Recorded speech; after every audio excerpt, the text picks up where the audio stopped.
were expecting it on Saturday or Sunday. Fine. अच्छा, हम आज स्टार्ट करेंगे। आज का जो सेशन है ना वो थोड़ा सा ड्राई है, तो मैं एक्सपेक्ट करूंगी कि बशीर, इनको हमने म्यूट किया हुआ है या ये हमसे इंटरेक्ट कर सकते हैं? ये आपका माइक बंद है, माइक माइक बंद है, माइक। अच्छा, तो by default everyone is mute, लेकिन if someone raises his hand तो उसको हम अनम्यूट कर सकते हैं। आपको अपनी स्क्रीन के ऊपर रेज हैंड का ऑप्शन नजर आएगा। You can just raise your hand and then I will unmute you. सही है? या मैं सारों को, इफ यू थिंक, अगर मैं सारों को अनम्यूट कर दूं एक साथ। ये अनम्यूट करेंगे तो वो बैकग्राउंड जो नॉइस है ना वो फिर यस, इंटरप्ट एग्जैक्टली, करता है उसको। इसलिए।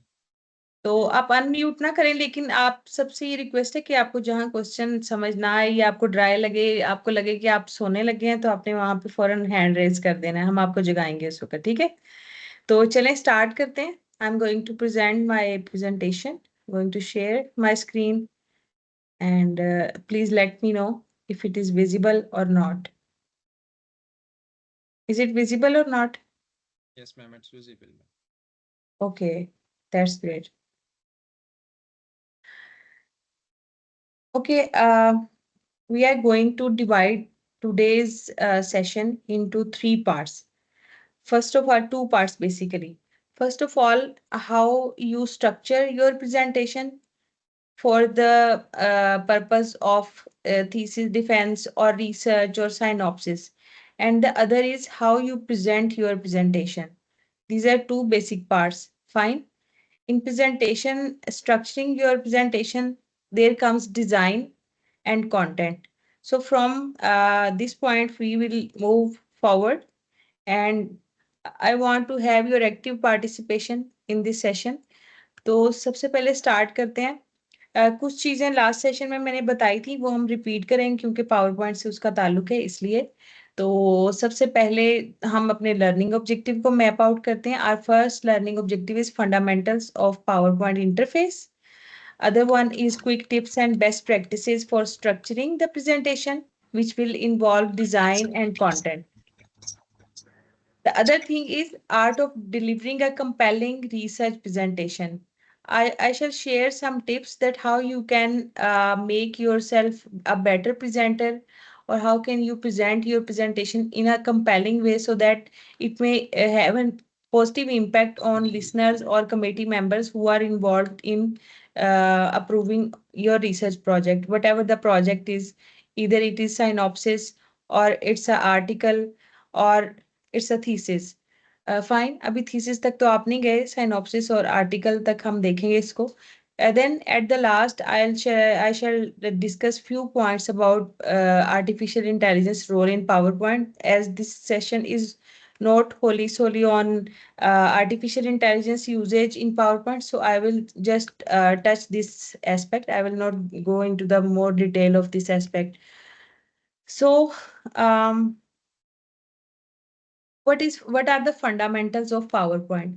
In last session, we discussed actually few things about PowerPoint, and I am going to repeat all these things that are important in relation to the presentation of your research project. So this top bar, you can see this top bar where I'm scrolling my arrow. This top bar is called quick access toolbar. ठीक है? ये आपको quick access tool bar दिखा रही है, यानी कि जो चीजें मुझे बहुत जल्दी चाहिए, मुझे जिनकी जल्दी जरूरत है, लाइक ऑटो सेव का बटन यहाँ क्विक एक्सेस टूल बार में है, ये सेव का बटन है, अनडू का बटन है, यहाँ पे स्लाइड शो का है, ठीक है? तो ये ऐड सेक्शन का, अगर आपने सेक्शन ऐड करना है, तो ये चीजें आपने बहुत, जो शॉर्टकट आपको जल्दी चाहिए वो आप क्विक एक्सेस टूल बार में डालते हैं, ठीक है? Then this whole upper top pane, this is called ribbon, where I'm scrolling my cursor. Fine. I request you guys to add the questions and queries alongside in the chat box. I'll see again and again by the time, and I will answer all the queries. Fine.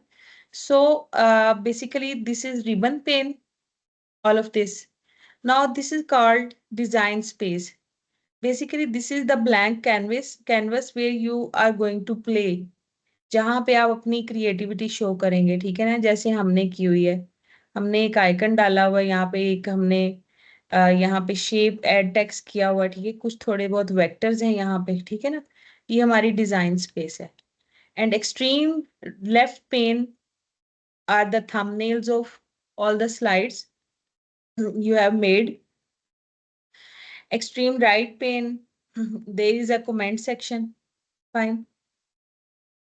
Here you can comment about your collaborative project, like I'm showing you people.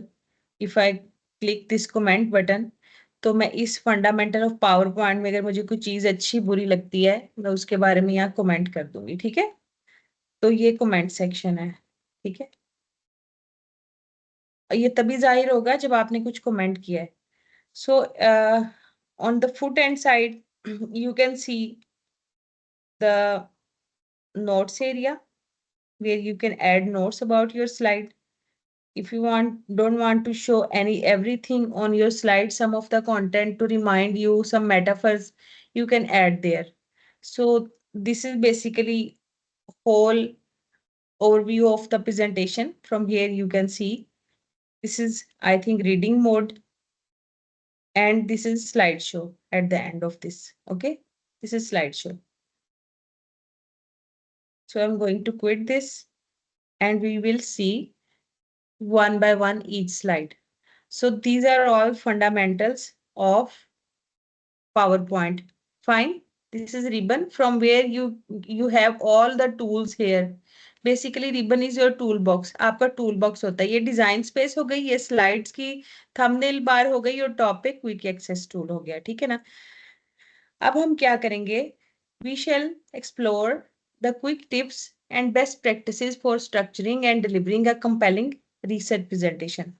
तो सबसे पहले presentation जो है उसमें उसका structure आता है, फिर उसकी वो तरीका आता है, वो वे आता है जिसमें आप उसे प्रेजेंट करते हो।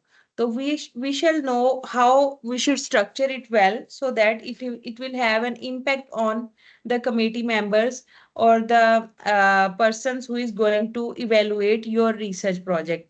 So what comes in this heading? Structuring में क्या आता है? आपसे पूछना चाहूंगी कि क्या आता है स्ट्रक्चरिंग में। मैंने अपनी प्रेजेंटेशन चेंज कर दी है, मैं चैट बॉक्स में जरा देखना चाहूंगी कि क्या आता है उसमें, आप लोगों के ख्याल में क्या होना चाहिए।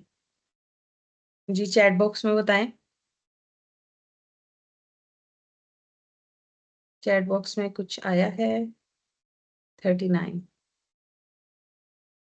ऑडियो लेक्चर मिल सकता है।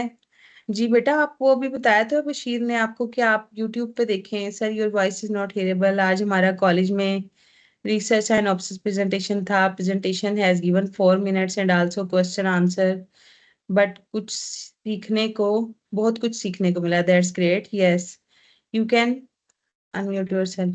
Audio lecture मिल सकता है, will be uploaded to, ठीक है। Looking forward, attractive for others. Ma'am please repeat your question. Okay, मैंने क्वेश्चन आपसे ये किया है कि आपका जो स्ट्रक्चर है उसके अंदर क्या चीजें आती हैं, ठीक है। How we design which content is we are going to put, sequencing. Great. Hina ने बताया कि हम जो हमारा डिजाइन है और कंटेंट है वो दोनों स्ट्रक्चर में आते हैं। आपने बिल्कुल सही कहा, ठीक है। One is the design of presentation, how you have designed it, and other thing is content of presentation, ठीक है। देखें डिजाइन बेसिकली क्या है, अगर आप एक कोई भी फैब्रिक ले लें तो उसका जो कलर है that is totally design, and whatever the embellishment you have done on that fabric, फूल फुलकारी कशीदाकारी जो भी आप करेंगे वो उसका कंटेंट है, वो उसको और एम्बेलिश करेगा, ठीक है। तो हम देख रहे हैं कि हमने डिजाइन कैसे करना है उसको। तो डिजाइनिंग योर प्रेजेंटेशन, इसमें किन चीजों का ख्याल रखना है आपने? What are the elements for design? First of all आपने एक कंपेलिंग सा लेआउट बनाना है जो आपके रिसर्च प्रोजेक्ट को रिजेंबल कर रहा हो। जैसे आपने अगर कोई क्लिनिकल ट्रायल आपने करना है तो आपका जो थीम है वो शो कर रहा हो कि आप क्लिनिकल ट्रायल पे कोई रिसर्च कर रहे हैं। लाइक आपके थीम में कहीं लैब आ रही हो, कहीं पे क्या कौन सा साइन होता है वो जो एक सांप बना होता है, मुझे नाम भूल गया, कोकुडियस साइन कुछ इस टाइप का होता है, something related to health care profession, ठीक है। दूसरी चीज जो आपने करनी वो है, अपने स्लाइड जो है वो मेसी नहीं बनाने, ठीक है ना।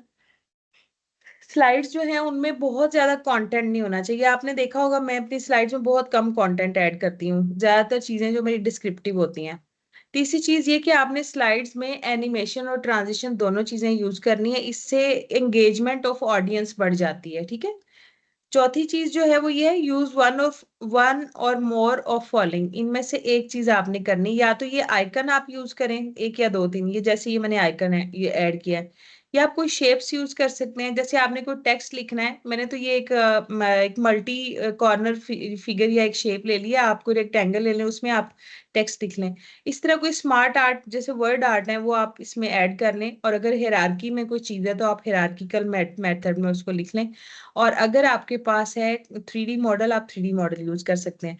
तो अब हमने ये चीजें उस दिन भी डिस्कस की थी, आज दोबारा रिपीट कर रही हूँ कि डिजाइन क्या होते हैं। डिजाइन आपके पास बिल्ट इन होते हैं, जैसे कि हम यहाँ पे देखेंगे तो ये सारे बिल्ट इन डिजाइन है, ठीक है। दूसरा है डिजाइन कस्टमाइज करना, ठीक है ना। तो ये आपने कस्टमाइज करते हैं ये वाले डिजाइन जो आप खुद बनाएंगे, और एक ऑनलाइन टेम्पलेट मिलते हैं, ठीक है। अब तक जो ये मेरी प्रेजेंटेशन है मैं उसको रिपीट करूंगी। ये आपको सिर्फ मैं दिखा रही हूँ, ये जो मेरा टेम्पलेट है ये मैंने खुद डिजाइन नहीं किया हुआ। ये टेम्पलेट मैंने स्लाइड्स गो से लिया था, ठीक है। ये मैं आपको और भी प्लेटफॉर्म्स और वेबसाइट्स बताऊंगी जहाँ पे ये टेम्पलेट अवेलेबल है। तो आप देख रहे होंगे छोटी छोटी चीजें मूव कर रही हैं, जो आपकी प्रेजेंटेशन की मोनोटनी को खत्म करती हैं, ठीक है ना। आपको लगता है कि कुछ थोड़ा सा डिफरेंट हो रहा है, ठीक है। तो ये मैंने स्लाइड्स गो से डिजाइन लिया था, जो कि बिल्ट इन नहीं था, कस्टमाइज नहीं था, ये ऑनलाइन टेम्पलेट है।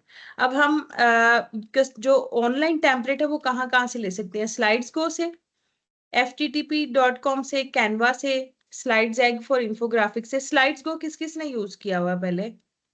स्लाइड्स गो किसी ने यूज किया है?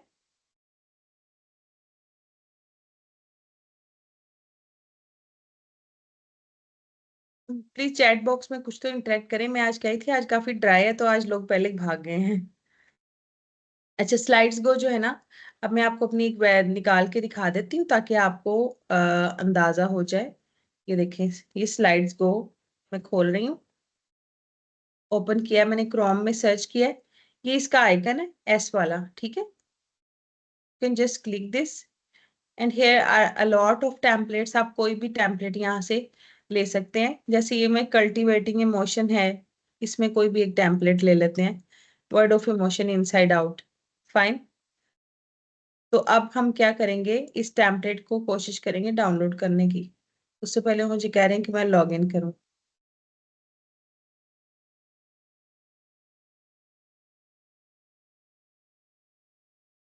चले, लॉग इन कर लिया मैंने, मैंने स्टूडेंट कर दिया इसको। चले,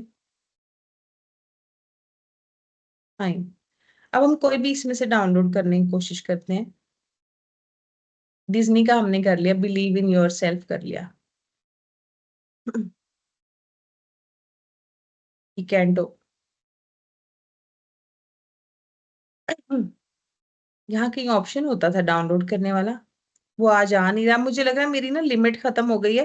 ये आपको 5 फ्री डाउनलोड करने की इजाजत देता है, और मैंने 5 कर लिए हुए हैं। तो ये आप देखें, वैसे इसके जो है ना वो बिल्ट इन टेम्पलेट्स अच्छे होते हैं। ये तो खैर बड़ा फंकी सा आ गया।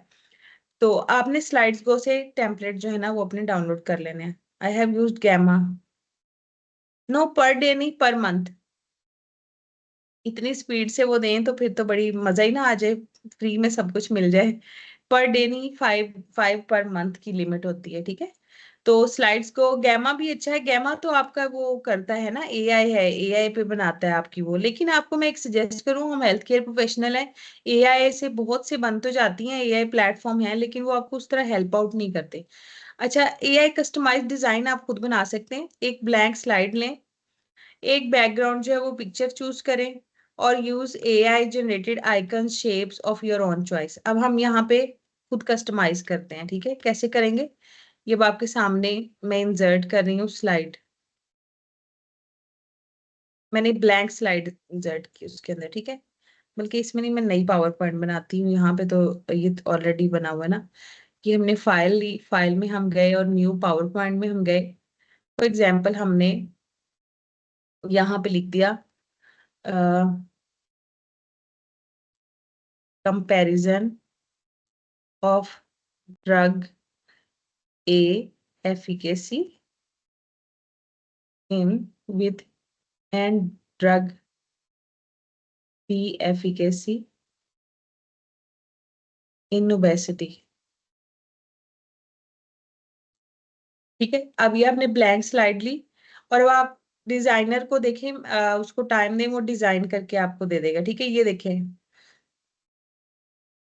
ये डिजाइनर बेस्ड सजेशन यहाँ पे आ गई। मैंने यहाँ डिजाइनर पे क्लिक किया है तो ये डिजाइनर बेस्ड सजेशन आ गई है। आप देखें, अगर आपको ये अच्छी लग रही है तो आप ये कवर स्लाइड डाल सकते हैं। ठीक है, अगर आपको ये लग रहा है ये बेहतर है तो आप ये इसमें ऐड कर दें। ठीक है, लेकिन वो पहले वाली मुझे जरा ज्यादा वाइब्रेंट और अच्छी लग रही थी। ठीक है ना, एक ये आ गया डिजाइन। ठीक है, फिर ये भी आ गया।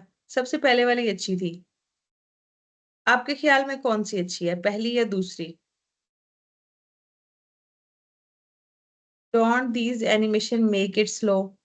एनिमेशन, उसमें जब आप बहुत ज्यादा एनिमेशन डालते हैं तो वो फिर स्लो हो जाती है, और 3D मॉडल स्पेशली डालते हैं ना।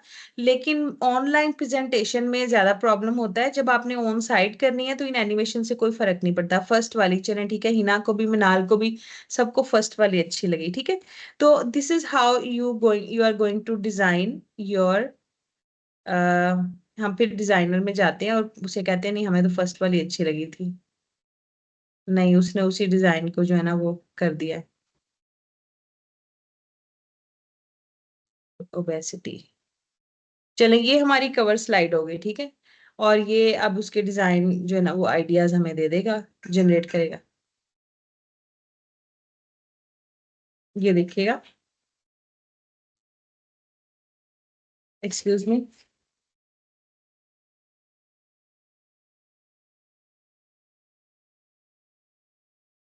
हेलो, हाँ जी, कौन बात कर रहे हैं?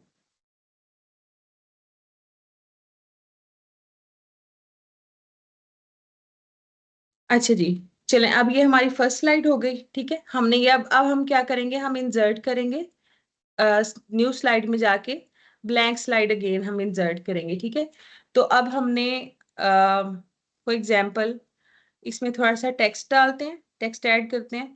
टेक्स्ट हमने ऐड किया कि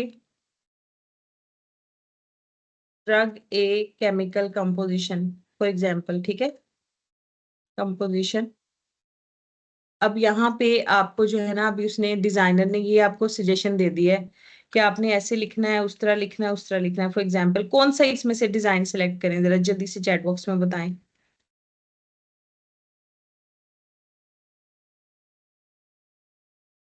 थर्ड वाला ठीक है, एनीवन एल्स? लास्ट वन ठीक है, चलें जी, ये हम आ गए इसमें। लास्ट वन ये, आई होप ये, अब तो नहीं, ये चलें, जो भी है हमने ये सिलेक्ट कर लिया। ठीक है, केमिकल कंपोजिशन ऑफ ड्रग। अब यहाँ पे हमने इसमें आइकन्स ऐड करने हैं। ठीक है, आइकन्स में जाके तो यहाँ हम आइकन सर्च करेंगे। ठीक है, आइकन लिख दिया मैंने, ड्रग्स लिखना था तो ड्रग का वो कह रहा है कोई आइकन नहीं है, हम मेडिसिन लिख देते हैं, मेडिसिन का आइकन आ जाएगा। ठीक है, ये आइकन आ गया मेडिसिन का। हमने इसको आइकन को इसमें इंसर्ट कर लिया। ये देखिए, अभी आपको उसने सजेशन देना शुरू कर दिया आइकन के लिहाज से। ठीक है, कोई भी ले लें आप इसमें से। ठीक है ना, हम ये ले लेते हैं, ये ज्यादा बेहतर है फॉर एग्जाम्पल। ठीक है, और यहाँ पे आप उस ड्रग की कंपोजिशन के बारे में लिख रहे हैं। ठीक है,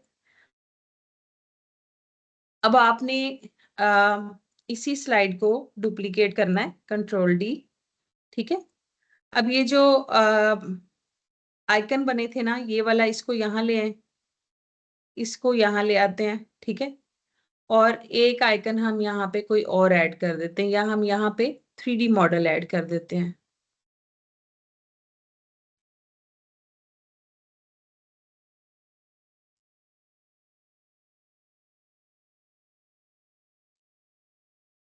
इंजेक्शन लिख देते हैं, इंजेक्शन नहीं है, मेडिसिन, शायद मेडिसिन का हो। जी चलें, ठीक है जी, उसमें हमें मेडिसिन का एक 3D मॉडल दे दिया। आई होप कि ये बहुत स्लो नहीं लग रहा होगा आपको।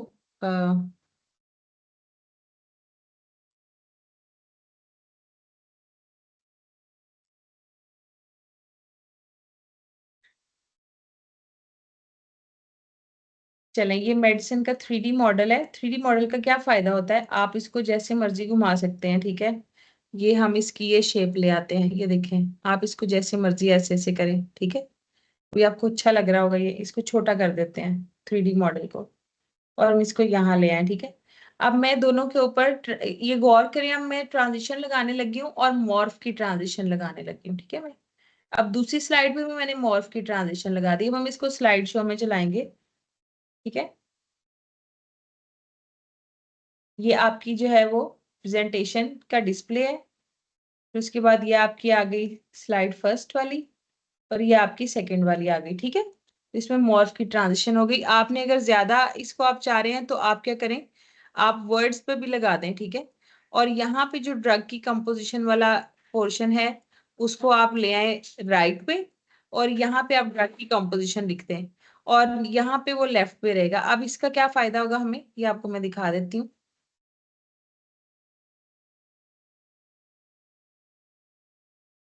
ये वो लेफ्ट में आ जाएगा, ठीक है। ये देखें, वो मूव कर रहा है उसके साथ, ठीक है, ये देखें।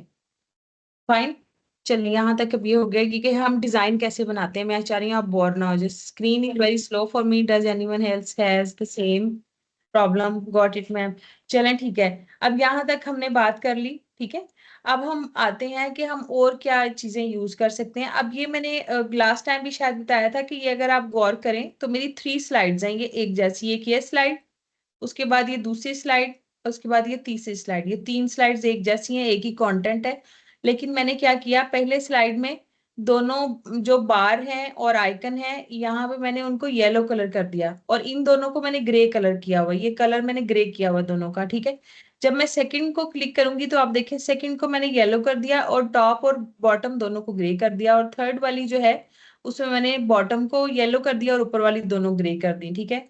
उसकी वजह से एक लुक ये वाली आ जाती है, ठीक है। ये मैं आपको स्ट्रक्चर की बात करूँ कि आपका स्ट्रक्चर कंपेलिंग होना चाहिए, अट्रैक्टिव होना चाहिए, आपकी ऑडियंस जो है उसमें एंगेज हो। ये देखें, अब आपने देखा कि वो जो आइकन्स या वो जो आइकन थे वो मैंने पहले वो सर्कल यूज किए थे पिछली स्लाइड में, इसी वजह से वो अगली स्लाइड में मूव किए हैं।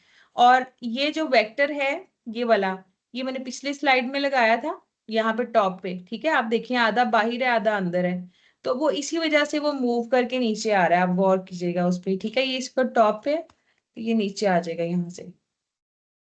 और ये अब आप देखेंगे तो आपको लगेगा कि वो मूव कर रही हैं, ये सर्कल्स मूव कर रहे हैं, हालांकि ये सिर्फ स्लाइड्स में चेंज कर रही हूँ, वो सर्कल मूव नहीं कर रहे, ठीक है। फाइन। चले, अब आगे बढ़ते हैं। कौन से YouTube ट्यूटोरियल्स हैं जो आप देख सकते हैं इनके लिए, इस तरह की स्लाइड्स बनाने के लिए? पावर पॉइंट यूनिवर्सिटी, मैंने लास्ट टाइम भी बताया था, पावर पॉइंट शो है, फिर पावर पॉइंट स्कूल है। उसके अलावा आप ये एक इंफोग्राफिक्स है जो आप यूज करेंगे, तो इंफोग्राफिक्स से भी जो ऑडियंस की एंगेजमेंट बढ़ जाती है, ठीक है। चलें, अब आ जाते हैं इंसर्ट वीडियो पे, कि अगर आपने कोई वीडियो इंसर्ट करनी है तो वो आप पेक्सल से, पिक्साबे से, विड विवो से, कवर से, लाइफ ऑफ विड्स, विड्स प्ले, मजवाई, इनसे आप वीडियो इंसर्ट करते हैं। अब आते हैं कंटेंट ऑफ प्रेजेंटेशन पे, जो कि हमारा एक्चुअल कंसर्न है, ठीक है ना, कि आपकी प्रेजेंटेशन का कंटेंट क्या होना चाहिए जब आपने प्रेजेंट करना है, ठीक है। Content should be precise, clear and to the point, ठीक है। अब आती है आपकी सबसे पहली स्लाइड। पहली स्लाइड में आपने क्या ऐड करना है, टाइटल स्लाइड में आपने अपना नाम ऐड करना है, your presentation title, your name, supervisor's name, and date of the defence, ठीक है। ये 3-4 चीजें आपने डिफेंस या जो प्रपोजल की डेट है जिस दिन आपने प्रेजेंट करना है, जैसे आज कुछ स्टूडेंट्स ने किया, ये चीजें आपकी टाइटल स्लाइड में होनी चाहिए, ठीक है ना।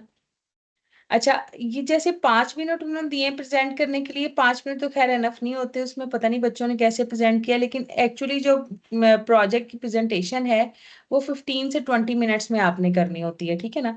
अब ये कंटेंट ऑफ प्रेजेंटेशन में सेकंड स्लाइड आपकी जो ना वो इंट्रोडक्शन की होनी चाहिए। तो कोई बताएगा इंट्रोडक्शन में कौन सी इंपॉर्टेंट चीजें हैं जो हमें बतानी चाहिए इंट्रोडक्शन में? आपका जो प्रपोजल का इंट्रोडक्शन है उसमें आप कौन सी इंपॉर्टेंट चीजें, आप क्या लिखते हैं उस इंट्रोडक्शन में? वही जो आप लिखते हैं वही स्लाइड में डालेंगे ना, तो आप क्या लिखते हैं, क्या कंटेंट है उसका, इंट्रोडक्शन का?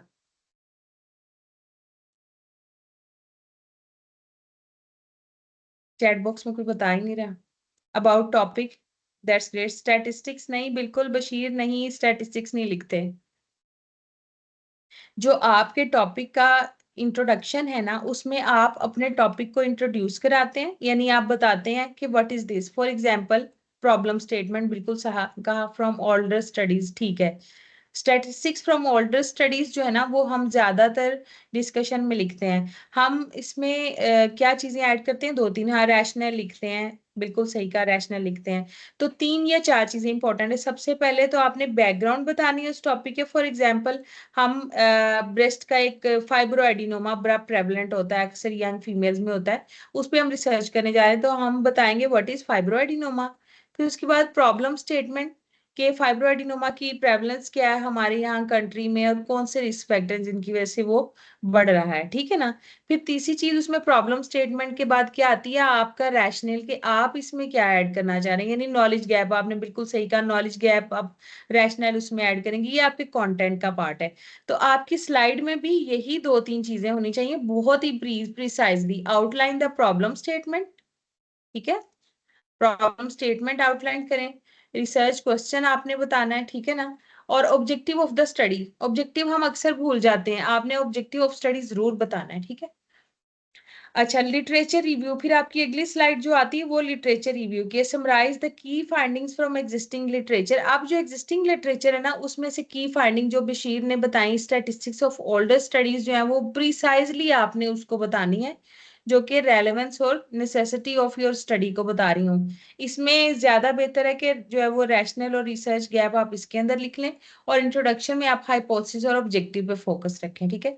फिर आ जाती है आपकी मेथडोलॉजी। मेथडोलॉजी में आप लोग क्या करेंगे, आप बहुत डिटेल में बताएंगे कि मेरी ये स्टडी की टाइप कौन सी, यानी क्वांटिटेटिव है, ये क्वालिटेटिव है, डिजाइन कौन सा है इसका, ये डिस्क्रिप्टिव है, एक्सपेरिमेंटल डिजाइन है, कौन सा डिजाइन है। फिर डाटा आप कैसे कलेक्ट करेंगे, यानी डाटा कलेक्शन मेथड, आपका सैंपल क्या होगा, सैंपल साइज क्या होगा आपका, और आपकी सैम्पलिंग टेक्निक क्या होगी उसके अंदर। फिर आप उस सैंपल को का डाटा लेने के लिए कौन सा टूल यूज करेंगे, आप इंटरव्यू करेंगे या आप क्वेश्चनेयर फिल कराएंगे, ठीक है। आपने ये सब डिटेल मेथोडोलॉजी में लिखनी है, बहुत ब्रीफली बुलेट्स की फॉर्म में लिखनी है आपने, ठीक है। फिर आ जाता है कि आपने रिजल्ट्स की प्रेजेंटेशन करनी है। रिजल्ट्स आप कैसे प्रेजेंट करेंगे, present the findings of your studies using charts, graphs and tables two make the data clear and digestible. ये जो एलिमेंट्स, फिगर्स, चार्ट्स होते हैं ना, ये चीजों को ज्यादा बेहतर तरीके से प्रेजेंट करने के लिए होते हैं, ठीक है। अब ये बहुत की पॉइंट्स है, इनको गौर से आपने सुनना है। अगर आपको बोरिंग लग रहा है तो आप मुझसे, हम कोई और बात कर सकते हैं। आज मैं प्रेजेंटेशन में बहुत सी स्टूडेंट नहीं जो ऑब्जेक्टिव थे, उनको रैशनल भी बनाया था, सो दोनों को अलग कैसे करें। एक मिनट, जो ऑब्जेक्टिव थे उनको रैशनल भी बनाया था, सो दोनों को अलग कैसे करें। देखें, ऑब्जेक्टिव पता है क्या होता है, ऑब्जेक्टिव ये होता है कि मैंने जैसे ड्रग लिखा कि comparison of drug A with drug B efficacy in obesity. तो ऑब्जेक्टिव क्या है, टू फाइंड या to compare the drug A and drug B efficacy, ठीक है। ये आपका हो गया ऑब्जेक्टिव, सही है। रैशनल क्या है, रैशनल ये है कि इन दोनों ड्रग्स की एफिकेसी देख के मुझे ये पता चलेगा कि ड्रग या ए या बी में से कौन सी ओबेसिटी को ज्यादा अच्छे तरीके से कंट्रोल करेगी, और हम देख सकेंगे कि इनमें से ज्यादा कौन सी कॉस्ट इफेक्टिव है, ताकि लोगों के लिए ये डिसीजन मेकिंग बेहतर हो, क्लिनिशियन के लिए, कि उसने ड्रग ए को प्रेस्क्राइब करना है या ड्रग बी को करना है, ठीक है। This is the rationale. और ऑब्जेक्टिव है, ऑब्जेक्टिव वो काम है जो आप करने जा रहे हैं, to compare the efficacy of drug A with drug B, ठीक है, for controlling obesity. Is it clear?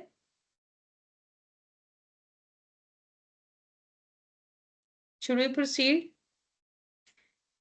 चलें, ठीक है, जबरदस्त हो गया। हम आगे फिर दोबारा, हाँ, इंट्रोडक्शन पे। इंट्रोडक्शन में मैंने जो बातें कही थी, अच्छा, फिर उसके बाद हो गया रिजल्ट्स। रिजल्ट्स में आपने जो, मैं इस वक्त तीन चार चीजें लिखी ना, वो आपने गौर से देखनी है।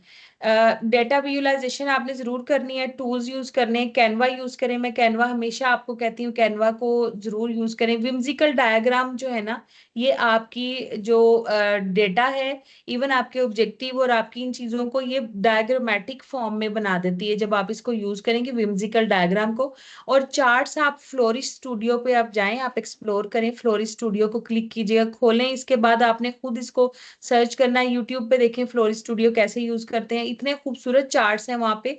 और वो रनिंग जो है ना वो बार चार्ट और ग्राफ्स हैं, और वो ग्राफ्स जब आप उसमें इनकॉर्पोरेट करेंगे अपनी प्रेजेंटेशन में, तो एक बहुत उसमें अच्छी लुक आती है उसके अंदर, ठीक है। नेट जो है शायद बहुत वो स्पीड उसकी वो ना हो, वरना मैं आपको दिखाती हूँ। ये आपको फ्लोरी स्टूडियो में दिखाने लगी हूँ, ठीक है। ये चार्ट्स के लिए है, फ्लोरी स्टूडियो। ये इसका आइकन है रेड से कलर का, डेटा विजुअलाइजेशन। अब इसमें मैं आपको पूरा तो नहीं बता पाऊंगी क्योंकि टाइम कम है, 9 ऑलरेडी बज चुके हैं। तो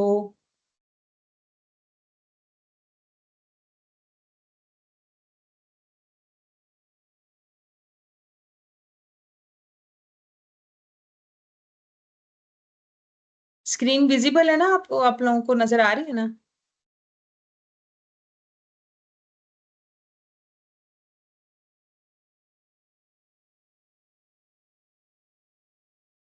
अच्छा, अब ये न्यू विजुअलाइजेशन में आप जाएंगे, और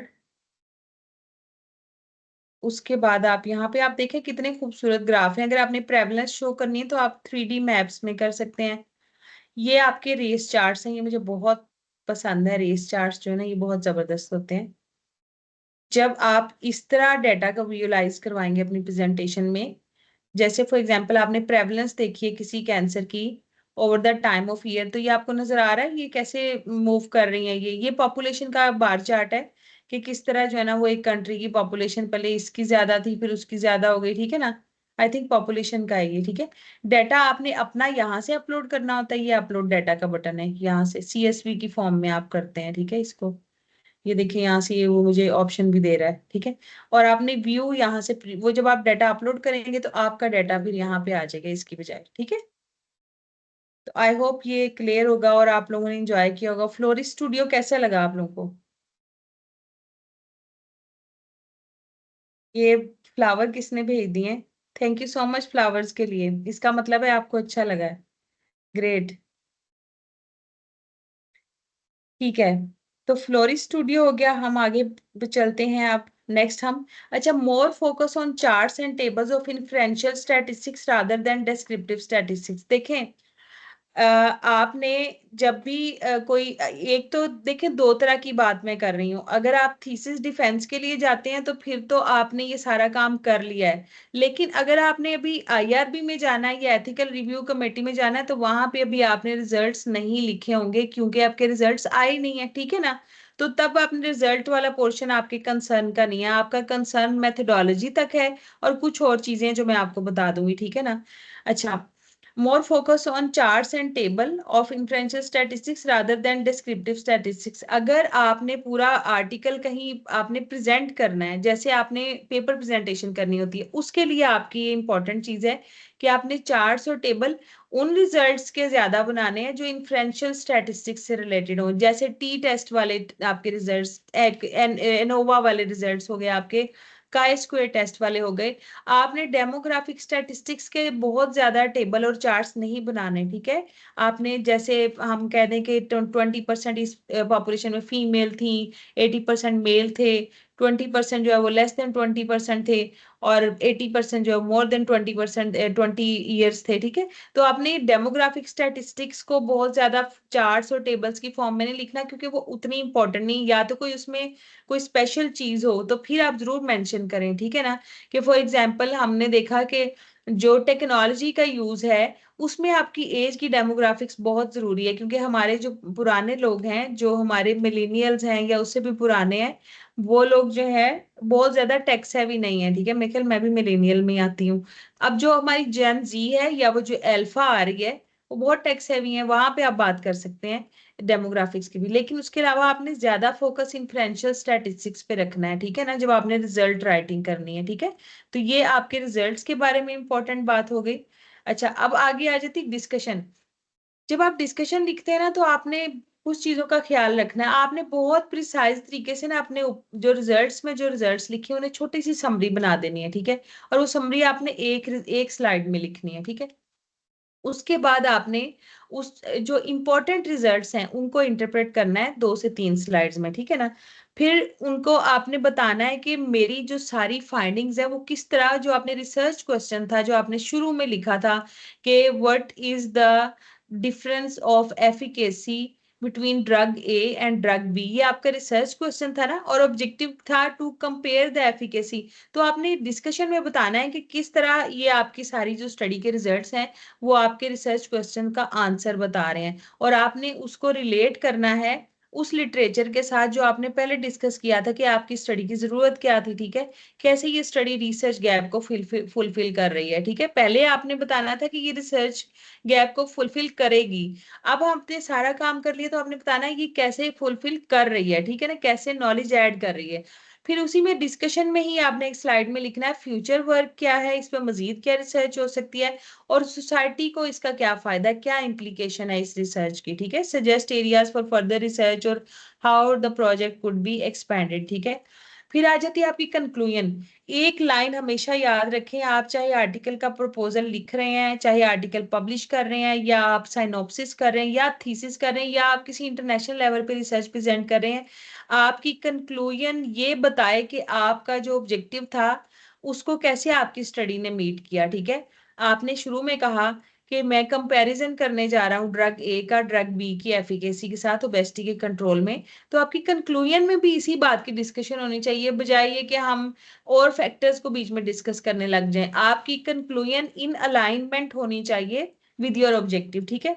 फिर एंड पे एक्नॉलेजमेंट की स्लाइड जरूर डालें अपने सुपरवाइजर के बारे में या उन लोगों के बारे में जिन्होंने आपको हेल्प किया है। सुपरवाइजर के बारे में इसलिए कह रही हूँ कि उनके बगैर आपका गुजारा नहीं होना, आपको अच्छे लगे या ना लगे आपने उनको एक्नॉलेज जरूर करना है। और एट द एंड आपकी जो एक स्लाइड जरूर होनी चाहिए जो कि क्वेश्चंस पे बेस्ड कर रही हो, कि आप उन्हें पूछें कि आपको क्वेश्चन तो नहीं है आपके माइंड में, ठीक है ना। तो एनी क्वेश्चन वाली स्लाइड जरूर आपने डालनी। This is the content of presentation. पहले हमने डिजाइन ऑफ प्रेजेंटेशन की बात की, फिर हमने कंटेंट की बात की, और ये दोनों they come under the heading of structuring the presentation, ठीक है।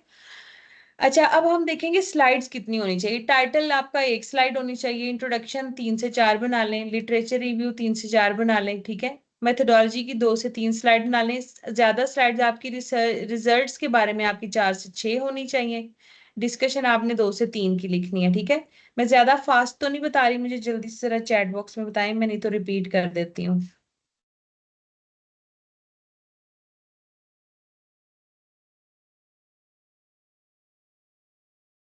इसमें हाइपोथेसिस बना सकती हैं, किसमें हाइपोथेसिस बना सकते हैं?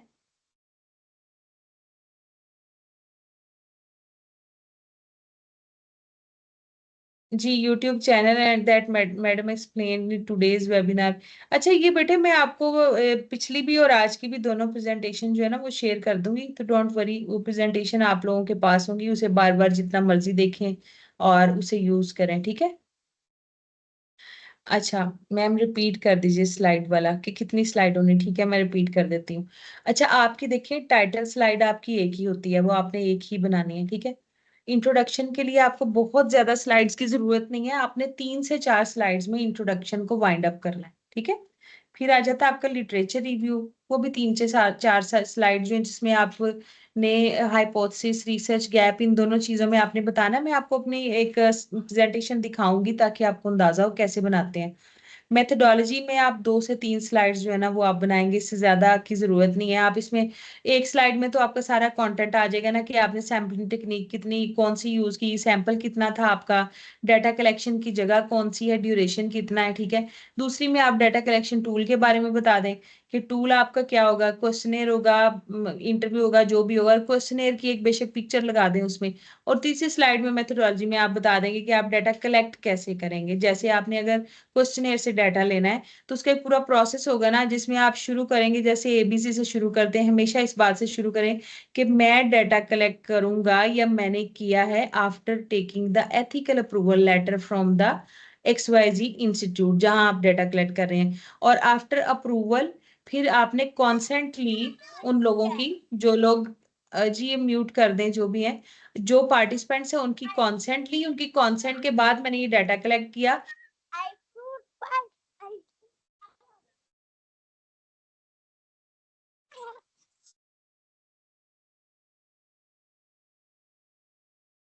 मैम प्लीज अपने आप को अनम्यूट करें आप भी। जी जी मैंने कर दिया अनम्यूट। ये कौन, ये शोर किसका आ रहा है?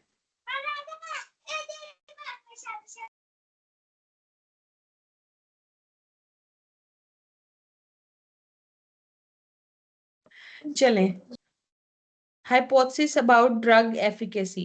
अच्छा, हाइपोथेसिस इसके बारे में ये देखें, हाइपोथेसिस पता क्या बनेगा इसका, जैसे ऑब्जेक्टिव था कि टू कंपेयर, हाइपोथेसिस ये होता है कि हम एक न्यूट्रल सा उसमें हमारे माइंड में एक आइडिया आता है, लिटरेचर रिव्यू को अगर एक स्लाइड कर दें तो ठीक होगा। जी मैं आगे आपको दिखाऊंगी तो आपको आइडिया हो जाएगा कि लिटरेचर रिव्यू की 2-3 स्लाइड्स मैंने क्यों कही हैं, ठीक है ना। उसमें ही आपकी ऑपरेशनल डेफिनेशंस भी आएंगी, ठीक है। ऑपरेशनल डेफिनेशंस का आइडिया है आपको या नहीं है?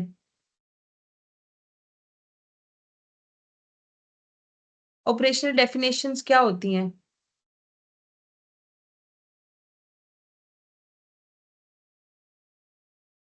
ठीक है, आपको आइडिया है, आई होप बाकी लोगों को भी होगा। नो आइडिया, अच्छा ठीक है, ऑपरेशनल थोड़ा बहुत, नो आइडिया, अच्छा चलें बता देती हूँ। बेसिकली अब ये देखें, अब मैंने लफ्ज बोला कि comparison of efficacy between drug A and drug B. पहले मुझे ये तो बताना चाहिए कि व्हाट इज एफिकेसी, एफिकेसी क्या होती है, ठीक है ना। अगर किसी को एफिकेसी का ही नहीं पता तो मेरी रिसर्च कैसे पढ़ेगा। तो एफिके बेसिकली आपने ऑपरेशनल डेफिनेशन में वो सारी मुश्किल टर्मिनोलॉजीज, सारे जार्गन्स जो कॉमनली यूज नहीं होते या लेमन लैंग्वेज में नहीं है, क्योंकि रिसर्च आप कभी भी इस पर्पज से नहीं करते कि आपने टोटली बहुत जो है वो जो ऑथर होंगे या बहुत टेक्निकल पर्सन होंगे तो रिसर्च आपकी उन्हीं के पास जाए। आपकी कुछ हद तक रिसर्च में ऐसी चीजें होनी चाहिए जो पब्लिक को भी अंडरस्टैंड कर सके। तो एफिकेसी की फॉर एग्जांपल मैंने डेफिनेशन मैंने अपने लिखनी है उसमें प्रपोजल राइटिंग में कि व्हाट इज एफिकेसी, और ये डेफिनेशन आएगी under the heading of operational definition, ठीक है। फॉर एग्जांपल एक मैं छोटी सी बात बताती हूँ कि मैंने एकेडमिक परफॉर्मेंस पे अगर आर्टिकल लिखना है, मैंने रिसर्च करनी है, तो एकेडमिक परफॉर्मेंस मुझे डिफाइन करनी पड़ेगी। मैं किसे एकेडमिक परफॉर्मेंस कह रही हूँ? क्या मैं आपकी स्टेज के रिजल्ट को एकेडमिक परफॉर्मेंस कह रही हूँ अपने आर्टिकल में? मे बी कि वो स्टेज का रिजल्ट मेरे लिए अपने उस आर्टिकल में इंपॉर्टेंट ना हो। अब आपके लिसनर उसको रीडर को कैसे पता चलेगा कौन सी एकेडमिक परफॉर्मेंस की बात करें? तो हम क्या करेंगे, हम लिखेंगे कि मैं उस एकेडमिक परफॉर्मेंस की बात कर रही हूँ जो बच्चे एनुअल प्रोफेशनल एग्जाम में उनके मार्क्स आएंगे, ठीक है ना। तो हम एकेडमिक परफॉर्मेंस की ऐसी डेफिनेशन करेंगे, ठीक है। इमोशनल इंटेलिजेंस की बात करें तो हम बताएंगे कि what is emotional intelligence, managing one's and others emotion, managing and understanding, ठीक है ना। तो हम ये जो अपनी जो टर्मिनोलॉजीज और जार्गन्स हैं उनको हम ऑपरेशनल डेफिनेशंस में लिखते हैं, ठीक है। और हाइपोथेसिस कैसे बनता है? देखें, अगर आपने ऑब्जेक्टिव बनाया टू कंपेयर, अब आप कह रहे हैं मैं मुआजना करूंगा, ठीक है। तो मुआजना आप क्यों करेंगे, आपके दिल में क्या ख्याल आया? मुझे जरा बताएंगे आप। आप ना काइंडली गुड नेम भी लिखिए, इसमें डॉक्टर लिखा हुआ आपने, डॉक्टर गेस्ट, जरा आपको एड्रेस करना आसान हो जाएगा। आपने क्यों आप क्यों करना चाह रहे हैं, आपके जहन में क्या है जो आपने, फॉर एग्जाम्पल हम एफिकेसी की बात करें, हम दो ड्रग्स की एफिकेसी को कंपेयर करना चाह रहे हैं। चैट बॉक्स में लिखिएगा कि हम क्यों करना चाह रहे हैं, जल्दी से छोटा सा लिख दें कि हम क्यों करना चाह रहे हैं, to check which one is better, ठीक है। आपके माइंड में कहीं ना कहीं ये क्वेरी है कि कोई ना कोई फर्क जरूर है दोनों में, ठीक है ना। हाइपोथेसिस का फायदा और लोगों को होगा, आपको होगा फिर दूसरों को होगा, ठीक है ना। हाइपोथेसिस जो है वो एक assumption है जिसको हमने टेस्ट करना है, हमने अपने इस ख्याल को टेस्ट करना है ताकि हम उस ख्याल को रियलिटी में बता सके कि वो ठीक था या नहीं था, ठीक है ना। हम इसे एक अपना ख्याल कह सकते हैं, मेरा ख्याल है कि दोनों ड्रग्स की एफिकेसी में कोई फर्क है, ठीक है। हमने ये नहीं कहा कि वो फर्क बुरा है या अच्छा है, थोड़ा है या ज्यादा है, हमने एक न्यूट्रल स्टेटमेंट दी। इसे कहते हैं क्या नाम है, क्या उसे कहते हैं, इसे हाइपोथेसिस कहते हैं। अगर हम उसमें कोई स्टेटमेंट दे देते जो डायरेक्शनल स्टेटमेंट होती है उसके पॉजिटिव या नेगेटिव के बारे में, तो उसे डायरेक्शनल हाइपोथेसिस कहते हैं। ठीक है, सही। अच्छा, देर इज अ डिफरेंस या देर इज नो डिफरेंस, ये दो बातें होती हैं। अच्छा, देर इज अ डिफरेंस होगा तो ये ऑल्टरनेट हाइपोथेसिस होगा, और देर इज नो डिफरेंस होगा तो ये नल हाइपोथेसिस होता है। ठीक है, हम ये ज्यूम करते हैं कि देर इज नो डिफरेंस, शुरू में हम ये ज्यूम करते हैं। हम इस हाइपोथेसिस को लेके चलते हैं और हम इस हाइपोथेसिस को टेस्ट कर रहे होते हैं। एक्चुअली हम ये नहीं टेस्ट कर रहे होते कि देर इज अ डिफरेंस, हम ये टेस्ट कर रहे थे देर इज नॉट डिफरेंस। हमने सोच लिया दोनों में कोई फर्क नहीं है, लेकिन टेस्ट करने के बाद पता चला कि देयर इज अ डिफरेंस, और एक की एफिकेसी बेहतर और दूसरे की नहीं। ठीक है ना। तो जब आपने ऑब्जेक्टिव लिखना है तो टू कंपेयर द ड्रग, की हम दोनों को कंपेयर कर रहा हूँ, यानी वो काम जो कर रहा हूँ वो आपने बताना है। और हाइपोथेसिस क्या है कि देयर इज अ डिफरेंस, मुझे ये लग रहा था कि कोई डिफरेंस है जिसकी वजह से मैं ये काम करने जा रहा हूँ, कि मैं इसको कंपेयर कर रहा हूँ दोनों ड्रग्स की एफिकेसी को। This is hypothesis. ठीक है, तो ये आपने, मैं अभी आपको बताती हूँ कौन सा किसकी, बहुत हार्ड एंड फास्ट रूल नहीं होता, लेकिन आपने फिर भी थोड़ी बहुत डिफरेंस होता है, आप उसमें लिखें। अच्छा, डिस्कशन की, रिजल्ट्स की, मैंने आपको कहा कि सबसे ज्यादा स्लाइड्स बनानी है, और रिजल्ट्स में आपने इन्फ्रेंशियल स्टैटिस्टिक्स पे गौर ज्यादा रखना है। जब आपने कहीं पे भी किसी इंटरनेशनल लेवल पे, नेशनल लेवल पे रिसर्च प्रेजेंट करने जाना है, ठीक है, तो आपका ज्यादा फोकस आपकी इन्फ्रेंशियल स्टैटिस्टिक्स पे होगा, क्योंकि कई जर्नल तो ऐसे हैं जो डिस्क्रिप्टिव स्टैटिस्टिक्स वाले आर्टिकल्स को पब्लिश ही नहीं करते, या कैप स्टडीज वाले, नॉलेज एटीट्यूड एंड अवेयरनेस वालों को पब्लिश नहीं करते। पाकिस्तान में भी जो अच्छे इम्पैक्ट फैक्टर जर्नल है वो नहीं करते। इसलिए आपकी स्टडी में कोई ना कोई टेस्ट जरूर होना चाहिए, सर्वे स्टडी में भी। ठीक है, और मेरी ये सजेशन है कि आपके टाइटल में भी वो टेस्ट लिखा होना चाहिए। कैसे लिखा होना चाहिए, जैसे अगर आपने काई स्क्वायर टेस्ट लगाया है तो आप एसोसिएशन के लिए लगाना चाह रहे हैं, तो आपने अपनी स्टडी में लिखना है, जैसे आपका टाइटल है for example association of drug A uses with obesity. अब पता चल गया कि अच्छा ये एसोसिएशन देख रहे हैं, आपने पहले ही अपनी मेथोडोलॉजी बता दी, तो आपका जो आर्टिकल है पब्लिश होने के चांसेस ज्यादा आ गए। इसी तरह आपने लिख दिया कि drug A and B efficacy in controlling obesity, फिर कॉलन आ गया और लिखा आ कंपैरेटिव एनालिसिस। अब पता लग गया कि दोनों ड्रग कंपेयर हो रही हैं। अब जिसने कंपैरिजन पढ़ना है वो फौरन आपके आर्टिकल को पिक करेगा और पढ़ेगा। ठीक है, तो जर्नल ऐसे आर्टिकल को पब्लिश करना ज्यादा मुनासिब समझते हैं जिसको बाद में रीडर ज्यादा पढ़े। रीडर ज्यादा पढ़ेंगे तो जर्नल जो है वो उसकी रीच बढ़ेगी और उनका इम्पैक्ट फैक्टर बढ़ेगा। तो आपका आर्टिकल ऐसा सिलेक्ट करेंगे जो उनके इम्पैक्ट फैक्टर को बढ़ाने में मदद करे। इसलिए आपने अपने आर्टिकल के टॉपिक पे बहुत खास ध्यान देना है। टॉपिक प्रिसाइज और कैची और अट्रैक्टिव टू एडिटर जो है ना, वो टॉपिक आपने बनाना है। डजेंट मैटर, ऑथर तो तब पढ़ेगा, रीडर तो तब पढ़ेगा जब उसके पास जाएगा पब्लिश होकर। सबसे पहली ऑडियंस आपके एडिटर होते हैं, आपने आर्टिकल उनके लिए लिखना है। ठीक है, ये ज़हन में रखना है आपने। ठीक है, डिस्कशन हो गई हमारी 2 से 3 स्लाइड्स की। अच्छा, कंक्लूजन एक स्लाइड में पूरी आ जाएगी, फ्यूचर वर्क एक में आ जाएगा, एक्नॉलेजमेंट भी एक में आ जाएगी, क्वेश्चन वाली स्लाइड भी एक ही होगी। ठीक है। अच्छा, अब इसमें आपने उसे अट्रैक्टिव बनाने के लिए इमेज जनरेशन एआई से करवानी है। ठीक है, पावरफुल टूल है जो इमेज जनरेशन के लिए, वो चैट जीपीटी है, माइक्रोसॉफ्ट डिजाइनर है और डेल ई है। मैं आपको इसकी एक एग्जांपल दे देती हूँ कि मैंने इजिप्ट में एक मेरा वेबिनार था एंटरप्रेन्योरशिप पे। तो वेबिनार में मैंने उन्हें, मेरा फोकस ये था कि डॉक्टर्स मस्ट बी एंटरप्रेन्योर, क्योंकि जब वो कॉरपोरेट सेक्टर में, प्राइवेट हॉस्पिटल्स में काम कर रहे होते हैं, they use to collect money for others. मेहनत वो कर रहे होते हैं और पैसे किसको जा रहे होते हैं, दूसरे लोगों को जा रहे होते हैं, और उनको बहुत माइन्यूट सी पे मिल रही होती है। तो मैं आपको एक स्लाइड दिखाती हूँ। मैंने जीपीडी से प्रॉम्प्ट में कहा कि एक स्लाइड बनाओ जिसमें एक लेमैन हो और डॉक्टर उसके लिए डॉलर इकट्ठे कर रहे हो। तो आप देखें कि अब ये कितनी ये पिक्चर देखें, अब इसमें कितना जबरदस्त तरीके से उसने ये दिखा दिया। ये चैट जीपीटी की बनाई हुई पिक्चर है। एक कि टॉप पे एक लेमैन सा, अनपढ़ सा बंदा है, एक रॉयल सा उसने कोट पहना हुआ, और नीचे डॉक्टर्स और हेल्थ केयर प्रोफेशनल जो है वो पैसों का ढेर लगा रहे हैं। ठीक है, चाहे फिजियोथेरेपिस्ट हो, फार्मासिस्ट हो, सभी जो है वो इनको अमीर कर रहे हैं। ठीक है। अच्छा चलें, ठीक है, जबरदस्त हो गया। अब यहाँ तक आपको समझ आ गई है?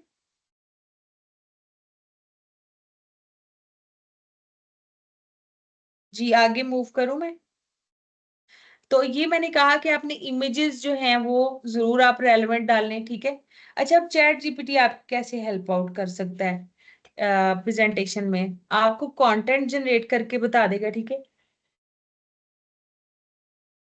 तो कल भी मैंने बात की थी कि प्रेजेंटेशन स्क्रिप्टिंग या स्पीच राइटिंग में आपको हेल्प कर देगा। आप पूरी की पूरी अपनी प्रेजेंटेशन को उसमें ऐड करें। आपको जो है वो एडिंग वर्ड्स, आपको फ्रेजेस बता देगा, ओपनिंग फ्रेजेस बता देगा, क्लोजिंग फ्रेजेस बता देगा, हर स्लाइड को शुरू में क्या बोलना है आपको वो स्क्रिप्ट राइटिंग कर देगा। तो आपके लिए प्रेजेंटेशन, अब ये जो है ना प्रेजेंटिंग द प्रेजेंटेशन वाला पार्ट आ गया, आई थिंक मेरे ख्याल है वही है। नहीं, वो आना तो वही था, लेकिन हाँ मेकअप स्लाइड आगे पीछे हो गई है। अच्छा, आपने चैट जीपीटी आपको कैसे हेल्प आउट कर सकता है, हम एआई का क्या रोल है? क्वेश्चन आंसर सेशन, आपने अपनी पूरी प्रेजेंटेशन डाली चैट जीपीटी में और चैट जीपीटी से कहा कि मैंने प्रेजेंट करने जाना है किसी कॉन्फ्रेंस में, अब मुझे 25 ऐसे सवाल इस प्रेजेंटेशन में से बताओ जो लोग मुझसे पूछ सकते हैं। इसी तरह आपने अगर डिफेंड करने जाना है अपने साइनॉप्सिस को, या साइनॉप्सिस रिव्यू कमेटी में या एथिकल रिव्यू बोर्ड में जाना है, तो आप वहां के लिए भी अपने प्रपोजल को अपलोड करके तो आप चैट जीपीटी से कहते हैं कि मुझे क्वेश्चन आंसर सेशन के लिए क्वेश्चंस बता दो, तो आप उन क्वेश्चंस को ऑटोमेटिकली पहले प्रिपेयर करके जाएंगे, वरना आइडिया नहीं होता कि उन्होंने क्या पूछना है। डिजाइन सजेशन, जैसे अब मैंने आपको बताया कि आपका एक रैंडमाइज कंट्रोल ट्रायल आप कर रहे हैं, तो आप चैट जीपीटी से डिजाइन सजेशन पूछ सकते हैं कि इसके लिए मैं आइकन कौन से यूज करूं, मेरा थीम कौन सा होना चाहिए, मैं कौन से इसमें 3D मॉडल डालूं, कलर स्कीम क्या हो, पैलेट कलर पैलेट कौन सा यूज करूं, ठीक है ना। तो ये आपको जो है ना चैट जीपीटी हेल्प आउट करता है, ठीक है। अब प्रेजेंटिंग योर प्रेजेंटेशन में कुछ चीजें इंपॉर्टेंट है, वो मैं आपको बताती हूँ। सबसे पहले जब भी आप प्रेजेंटेशन बना लें सारी, तो आपने उसको 5 से 10 टाइम प्रैक्टिस करना है, ठीक है। वो प्रैक्टिस करने के लिए आपने रिहर्स विद कोच का इस्तेमाल करना है। फाइन, सब सो तो नहीं गए? Is it safe to share research data in chat GPT? Will it make no may not lead to plagiarism in our data? Minal, आपने उसको उससे स्क्रिप्ट राइटिंग करवाई है ना? वो स्क्रिप्ट राइटिंग तो आपने नहीं कहीं पे भी शेयर करनी, वो तो आपके लिए है। आप उस स्क्रिप्ट को बार बार पढ़ेंगी, आप उसको याद कर लेंगी कि अच्छा मैंने इस स्लाइड से पहले ये बात करनी है, वो बात करनी है, ठीक है। तो वो प्लेजिज्म में नहीं आएगी ना।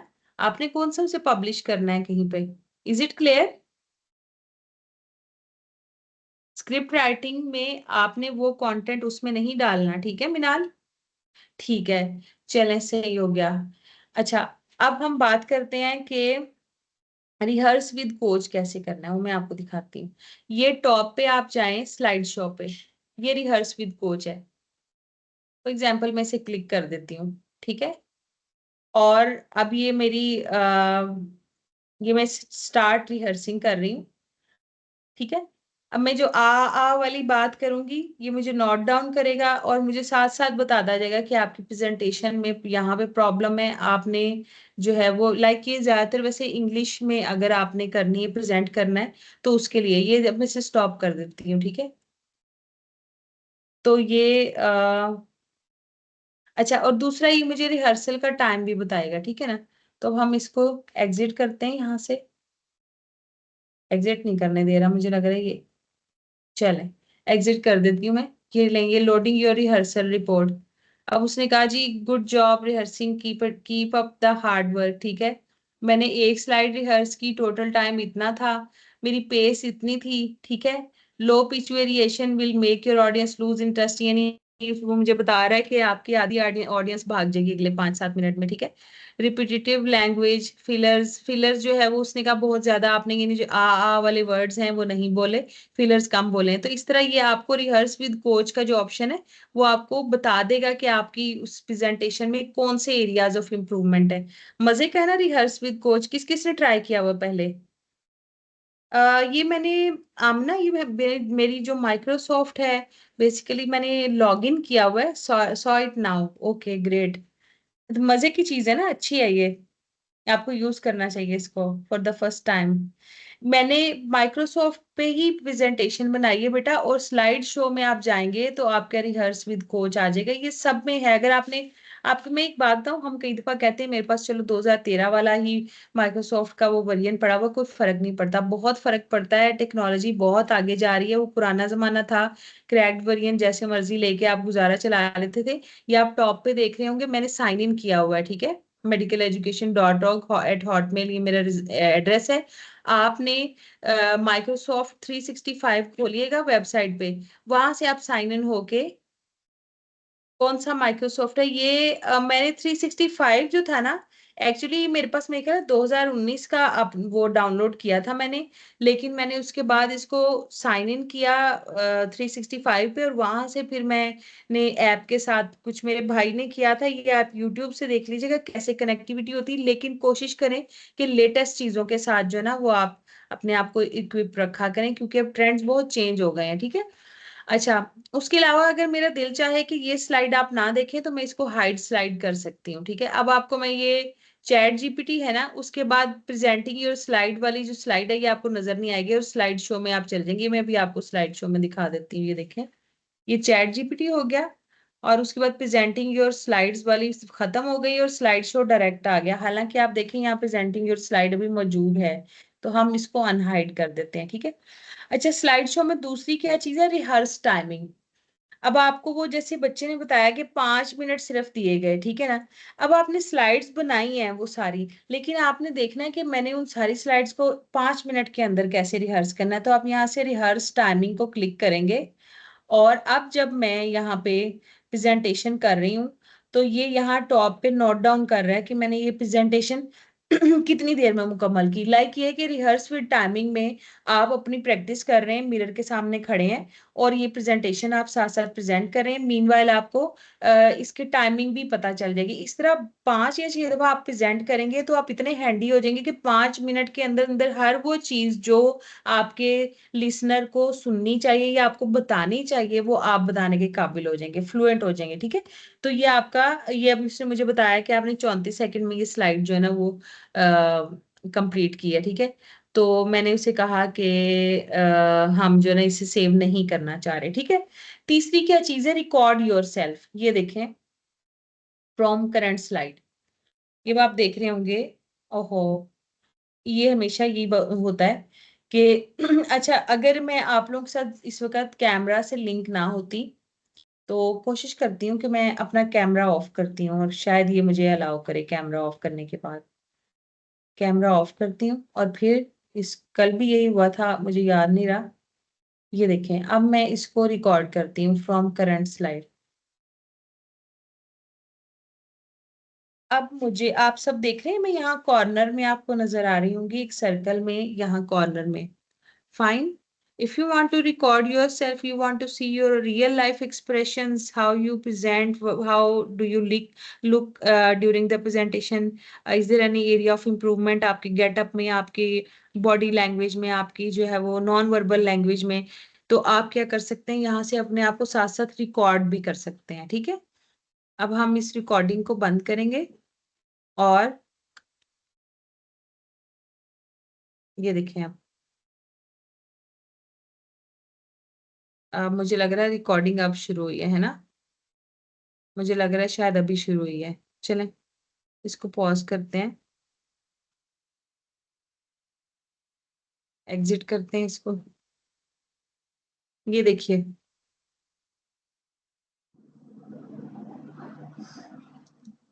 मुझे लग रहा है रिकॉर्डिंग अब शुरू हुई है ना। मुझे लग रहा है शायद अभी शुरू हुई है। चलें, इसको पॉज करते हैं,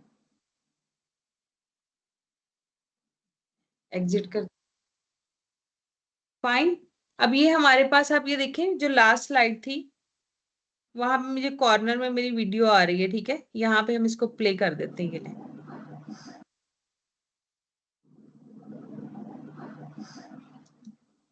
मुझे लग रहा है रिकॉर्डिंग अब शुरू हुई है ना। मुझे लग रहा है शायद अभी शुरू हुई है। चलें, इसको पॉज करते हैं। अब ये आपकी परमानेंट जो है ना इसके अंदर, इसमें हो जाएगी। लाइक अब इसका क्या फायदा है, आपको बाद में भी आप देख सकते हैं कि मैंने किस तरह का परफॉर्म किया, ठीक है। तो रिकॉर्ड योर सेल्फ हो गया। अच्छा, फिर रिकॉर्ड में और क्या क्या ऑप्शन है? स्टार्ट हो रहा है। स्क्रीन रिकॉर्डिंग की कल मैंने बात की थी, आपने स्क्रीन रिकॉर्डिंग का अंदाजा हो गया आपको? स्क्रीन रिकॉर्डिंग का अंदाजा है आपको? चैट बॉक्स में मुझे बताइएगा। कल मैंने आपको स्क्रीन रिकॉर्डिंग भी बताई थी, कल नहीं, लास्ट उसमें सेशन में।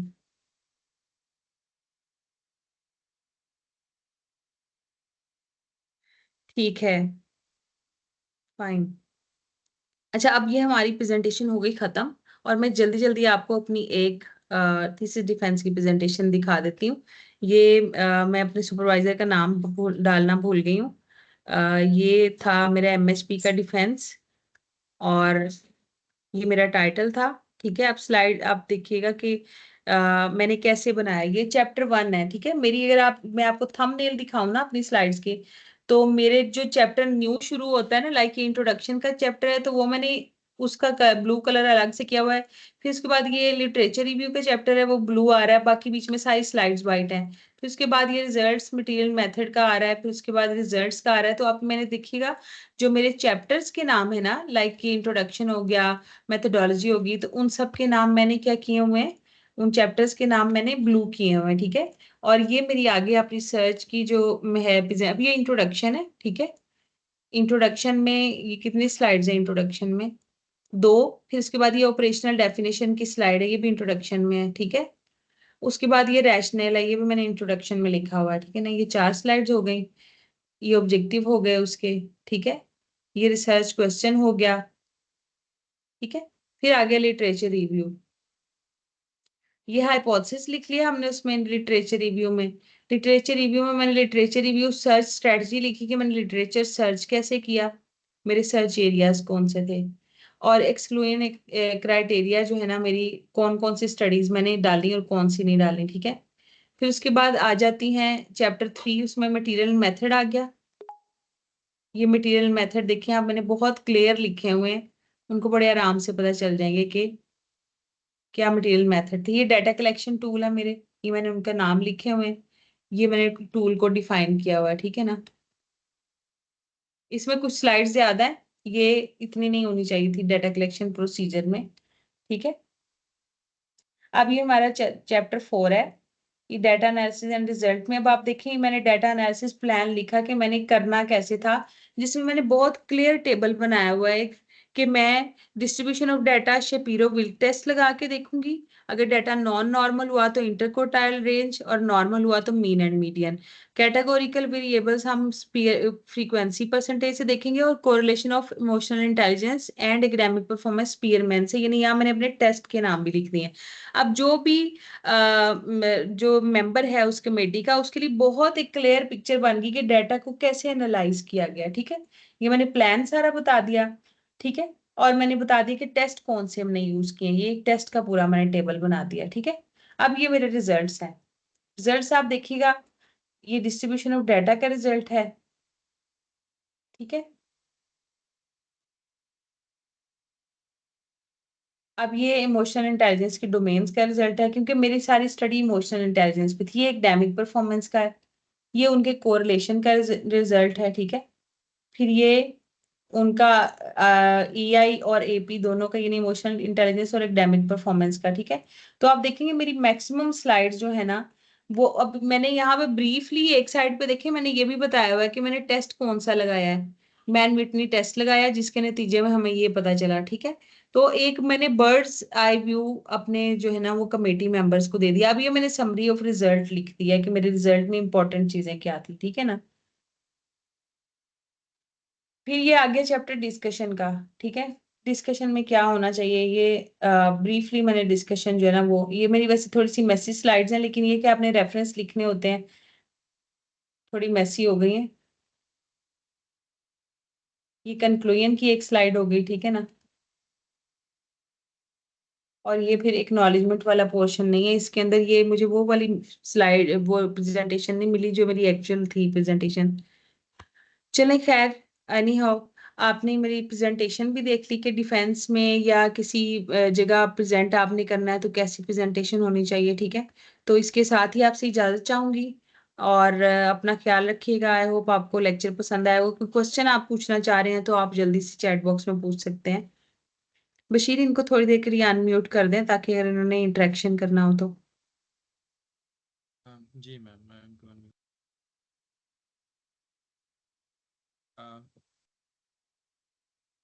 आप सबके माइक से लाउड हैं, आप खुद को अनम्यूट करके क्वेश्चंस पूछ सकते हैं।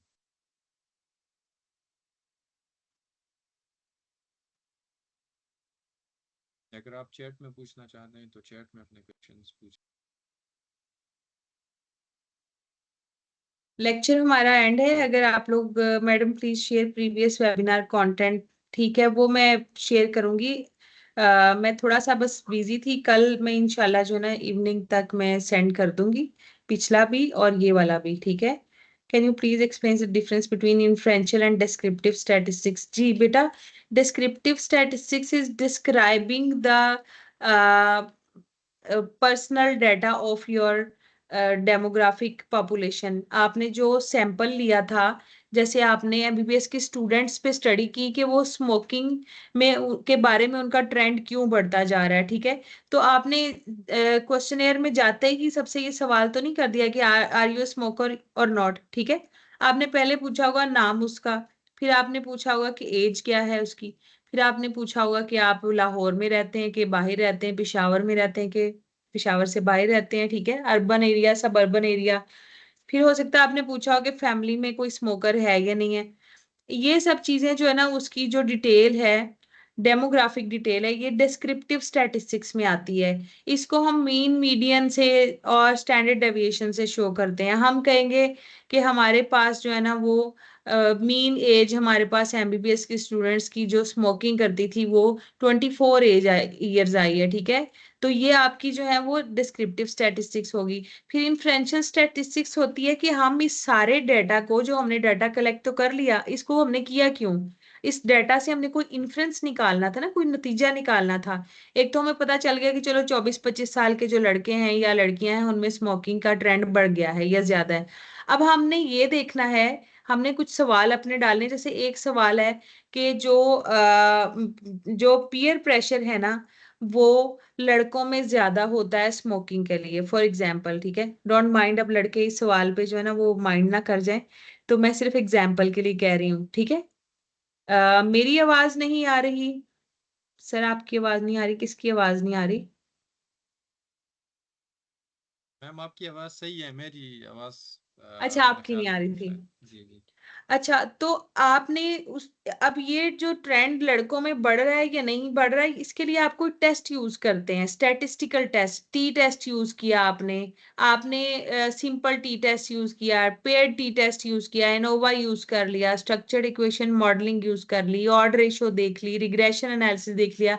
ये जो चीजों को आपस में डाटा को कंपेयर किया ना, एक तो रॉ डाटा आपके पास आया जिसमें आपने बता दिया फ्रीक्वेंसी परसेंटेज, इतनों ने ये किया, इतनों ने वो किया। अब इतनों ने ये क्यों किया, उसका कोई फैक्टर होगा, उस फैक्टर का जो कोरिलेशन आपने देखना है, ठीक है, उस पॉपुलेशन के साथ वो कोई टेस्ट यूज करके आपने देखना है, जिसको हम कहते हैं इन्फ्रेंशियल स्टैटिस्टिक्स, ठीक है। Is it clear Iman? Yes ma'am, ये क्लियर है। मैं इनको खैर दोबारा बता देता हूँ कि जो स्टेटिस्टिक्स वगैरह पे हमारे 3 वेबिनार्स हुए हैं, 3 पार्ट्स में वो वेबिनार्स अवेलेबल हैं। तो अगर किसी को वो चीज़ें डिटेल में समझनी है तो वो यूट्यूब से देख भी सकते हैं। मैम दूसरा क्वेश्चन आप ले लें। जी ma'am, if we ask ChatGPT to convert our own words and sentences into precise standard English sentences and we add it into article we want to publish, would that come in plagiarism? अच्छा अनम, इसमें यह है कि अभी तक ना cut off value जो है वो आपकी जो बड़े स्टेक होल्डर है ना इस वक्त पब्लिकेशन एथिक्स के, वो कमेटी ऑफ पब्लिकेशन एथिक्स है जिसे कोप कहते हैं। और उसके अलावा वैम है, world association of medical editors, और आईसीएमजेई है, international committee of medical journal editor, ठीक है ना, ICMJE, ठीक है। उनकी गाइडलाइंस आपने जरूर पढ़नी है। उन्होंने अभी तक कोई कट ऑफ वैल्यू एआई की नहीं बताई, लेकिन जो है ना आप कोशिश करें कि आपका एआई का प्लेजिज्म जो है वो 2025 तक रहे। आप उसके अलावा जो इम्पोर्टेंट चीज़ है वो आपने एक्नॉलेज करना है कि आपने लैंग्वेज इंप्रूवमेंट के लिए एआई को यूज़ किया था। आपके जितने जर्नल हैं उन्होंने ये अब लिखा होता है कि हम कोप की गाइडलाइंस को फॉलो करते हैं। आप किसी भी जर्नल में जाएं तो ठीक है। कुछ लोगों ने पाकिस्तान में भी एआई रिलेटेड पॉलिसीज अपडेट कर दी हैं, जबकि बहुत से जर्नल्स ने अभी भी नहीं की, ठीक है। एआई रिलेटेड पॉलिसी ये है कि आपने जो भी एआई से काम करवाया, फॉर एग्जांपल आपने रिजल्ट्स को इम्प्रूव करवाया, लिखे आपने खुद ही, लेकिन आपने उसे कहा कि एक अच्छे से पैराग्राफ में एक एकेडमिक स्टाइल में लिख दे, तो आपने उसको थोड़ा बहुत पैराफ्रेज तो आप करेंगे, लेकिन आपने मेंशन करना है नीचे कॉन्फ्लिक्ट ऑफ इंटरेस्ट वाली जगह पे आपने लिखना है कि मैंने एआई को यूज किया अपने रिजल्ट्स राइटिंग के लिए, ठीक है। मैंने एआई को लैंग्वेज इंप्रूवमेंट के लिए यूज किया है, ठीक है। या मैंने एआई को अपनी ब्रेनस्टॉर्मिंग के लिए, वैसे ब्रेनस्टॉर्मिंग के लिए तो जरूरत नहीं है। उसके अलावा जो सबसे सेफेस्ट वे है वो ये है कि आपकी चैट एक्सपोर्ट होती है, आप एंड नोड में या मेंडले में जाके जो भी आप सॉफ्टवेयर मैनेजमेंट टूल यूज कर रहे हैं वहां पे अपनी उस चैट का रेफरेंस डाल दें जिसमें आपने उसे लैंग्वेज इंप्रूवमेंट के लिए यूज किया है, टू बी मोर ट्रांसपेरेंट। वो जो वेस्ट होता है ना वो कहता है जी बता के करो जो भी करना है, ठीक है, तो बता के आपने करना है जो भी करना है, ठीक है ना। तो ये इसका क्रस्ट ऑफ नॉलेज है कि आपने एक नॉलेज जरूर करना है कि मैंने एआई का यूज किया था। अगर इसको स्टिग्मेटाइज फील ना किया करें कि एआई किया आपने यूज, एआई कल को देखना ये मैंडेटरी हो जाने कि अच्छा आपने एआई से लैंग्वेज नहीं इंप्रूव करवाई थी, तो हम यहाँ पाकिस्तान में थोड़े स्केप्टिकल हो जाते कि नहीं नहीं नहीं।